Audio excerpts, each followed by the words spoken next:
दोस्तों आज की इस वीडियो में मैं आपको बताने जा रहा हूँ कि जब हम कुछ भी सूंघते हैं, खुशबू हो या बदबू हो, तो हमें कैसे मालूम चलता है। यानी नाक से खुशबू हम किस जगह से सूंघते हैं, फिर वो दिमाग को कैसे मालूम चलता है। तो पूरा डिटेल में एक्सप्लेन करने वाला हूँ। साथ में आपको दिखाऊंगा कि खुशबू किस जगह से जाती है। जैसे आपको मेरे हाथ में मॉडल दिखेगा ना, इसमें भी मैं दिखाने वाला हूँ कि खुशबू की किस जगह, नाक के अंदर कौन सा पार्ट होता है जो कि पता लगाता है खुशबू है या बदबू है या क्या स्मेल है।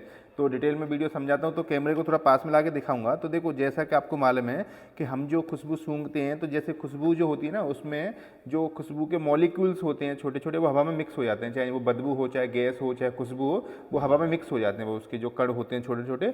अब वो जैसे हम सांस लेते हैं तो हवा के साथ में वो खुशबू या बदबू के कण जो होते हैं वो हमारे नाक के अंदर जाते हैं, क्योंकि सांस हम नाक से लेते हैं। अब जैसे ही नाक के अंदर सांस जाएगी, जैसे आपको दिखेगा, जैसे हमारी ये नेजल कैविटी दिख रही है, इसको हटा देता हूँ जिससे अच्छे से दिखेगा। अब जैसे ही हम सांस लेंगे, सांस इसके नेजल कैविटी के अंदर से नेजल कैविटी में आएगी, मतलब नाक नोस्ट्रल के अंदर से नाक के अंदर आ गई। अब नाक के अंदर ही क्या होता है, ऊपर वाली साइड में जैसे देखेंगे, ये नाक है, अंदर से पूरी इतनी बड़ी नाक होती है जो मुंह का के ओरल कैविटी है। तो नाक के अंदर ऊपर साइड में यहाँ पर कुछ नर्व होती हैं, कुछ नसें होती हैं, ठीक है। इस नस का नाम होता है ऑल्फैक्टरी नर्व बोलते हैं इसको, ठीक है। ये ऑल्फैक्टरी नर्व में से फिर क्या होता है, नीचे साइड में ऐसे धागे जैसे छोटे छोटे एक्सोन लटके रहते हैं, जिसको अपन नर्व रूट बोलते हैं, या नर्व रूट, यानी जैसे उसको बहुत छोटे छोटे बारीक बारीक धागे जैसे लटके रहते हैं, उन पर रिसेप्टर होते हैं एक्चुअली, ठीक है।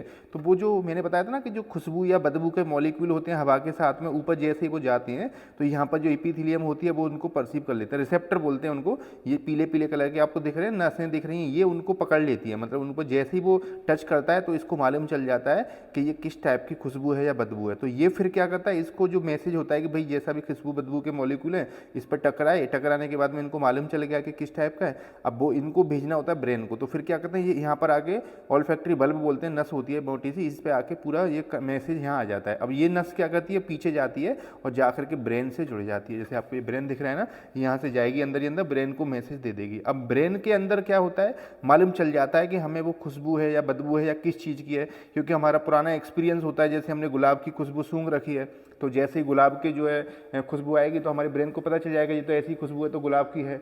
या कोई गैस है उसका हमें मालूम चल जाता है, बदबू होती है उसका भी ब्रेन को मालूम चलता है।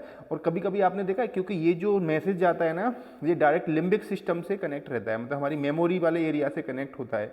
तो कभी कभी आपने देखा, जैसे हम कोई खुशबू सूंघते हैं और हमारी कोई पुरानी मेमोरी होती है तो हमें हमें एकदम से याद आ जाता है, अरे ये तो उस जगह की खुशबू है। तो क्योंकि इसका सिस्टम से कनेक्शन होता है मेमोरी वाले से, तो खुशबू की मेमोरी से भी हमें कनेक्शन मिल जाता है और याद आ जाता है। तो इस तरीके से हम जो सूंघते हैं वो नाक के अंदर जाती है खुशबू, फिर नाक के ऊपर साइड में इथमोइड एक बोन होती है, क्रिब्रिफॉर्म प्लेट, वहाँ से नस होती है, उसमें टकराती है, उससे ब्रेन को पता चल जाती है। इसकी फुल वीडियो देखना चाहते हैं तो चैनल के नाम के नीचे फुल वीडियो लिंक है, उसको खोलेंगे, फुल वीडियो चलेगा। ऐसी और वीडियो देखने के लिए चैनल को सब्सक्राइब करें। मैं डॉक्टर वकील